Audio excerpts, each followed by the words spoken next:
Seguinte, duas coisas que eu preciso falar para vocês, depois quem não está aqui, sobe lá e vai ver o vídeo. Primeiro é que a gente recebeu um novo calendário da Delegacia de Ensino, então a gente teve que mudar algumas datas. Primeira coisa, a nossa entrega de notas e encerramento do bimestre não vai ser mais em dezembro, vai ser em novembro. Então a gente vai ter que fechar as notas até o dia 30. Eu dei até o dia 27 para vocês entregarem todas as atividades.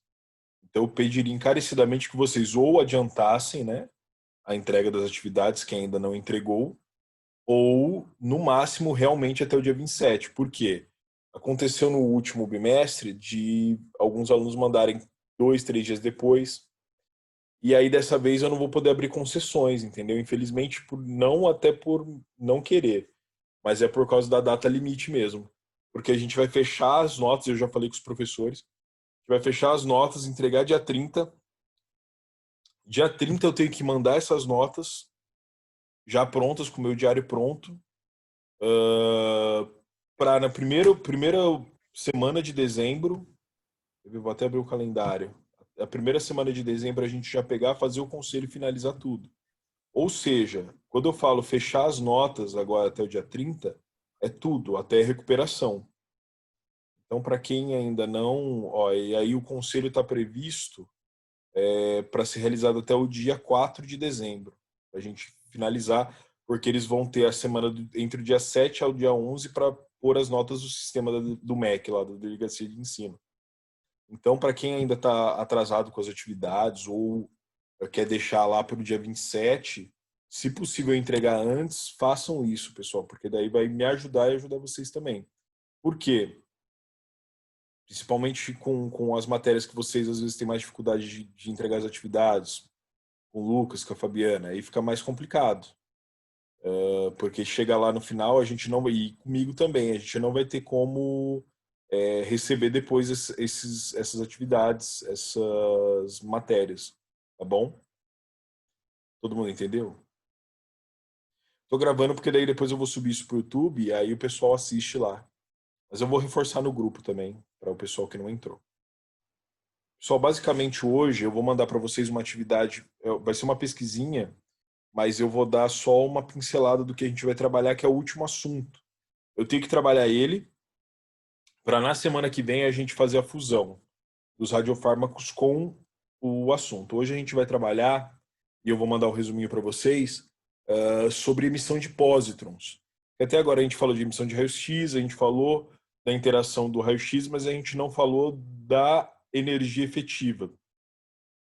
E uma delas, não que o elétron seja sacado disso tudo, mas a gente tem os dois tipos. A gente tem a emissão de elétrons convencional, né, por raios gama, e a gente tem a emissão de pósitrons, que também fica no range, né, da amplitude de onda ou na frequência do raio gama.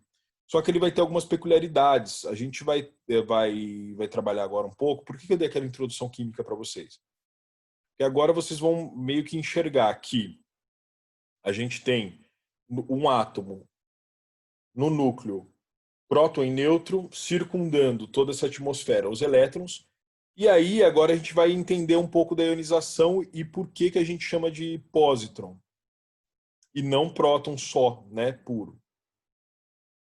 Na verdade, quando a gente tem uma ionização, a gente tem um ganho ou uma perda energética. Quando a gente pensa no elétron, o elétron ionizado, ele vai ganhar ou perder elétrons. Quando a gente pensa no próton, que é a carga positiva, efetivamente, elétron carga negativa e nêutron sem carga, né, denominada.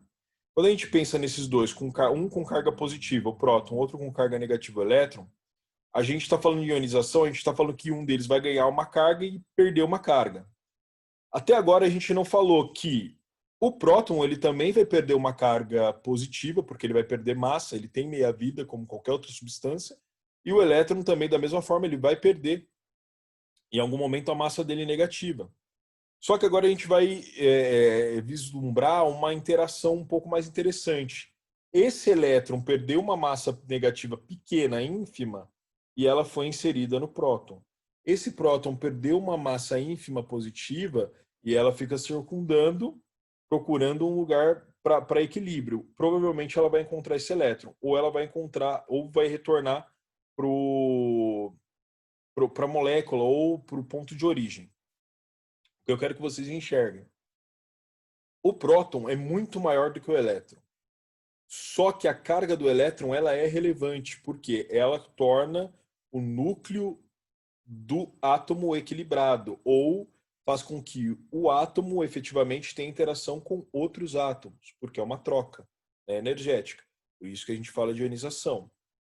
Quando a gente fala de massa, qual é a diferença de massa? Um átomo perdeu massa, ele se transforma em uma substância. Ele ganha massa, ele transforma-se em outra substância. Quando a gente vai para a radiologia convencional, a gente só trabalha com a interação com o elétron. Por quê? Porque a gente não precisa de altos índices energéticos e a gente não tem material radioativo dentro de nós para interagir diretamente. Quando a gente vai para a medicina nuclear, lembra que a gente fala que o radiofármaco ele vai atuar em determinado ponto, fazer interação com a energia que é incendida no paciente, para fazer o rastreio dos lugares onde existe ou não interação com aquele radiofármaco. E a máquina vai mostrar. E qual é a forma dessa interação? Através da interação de pósitrons. E aí, como é que ele faz essa interação? Eu tenho radioativo, que a gente vai chamar de radionuclídeos ou radiofármaco, e ele interage diretamente com a energia infundida, que é de pósitron. E por que eles usam pósitron?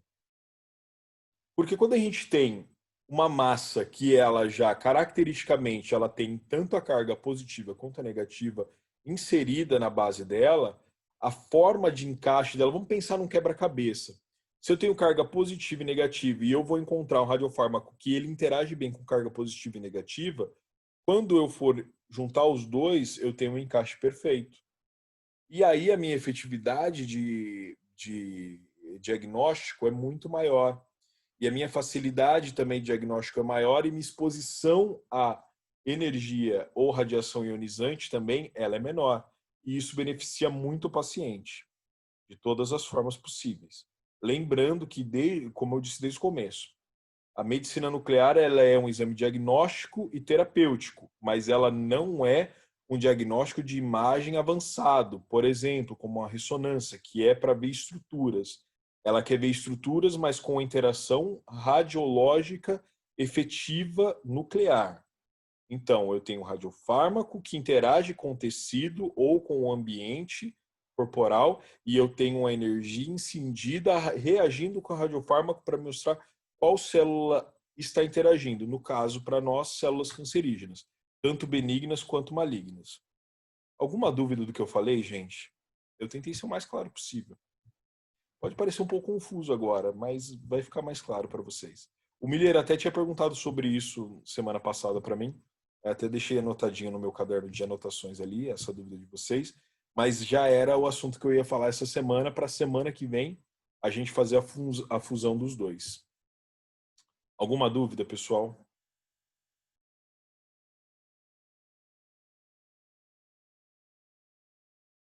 Que silêncio.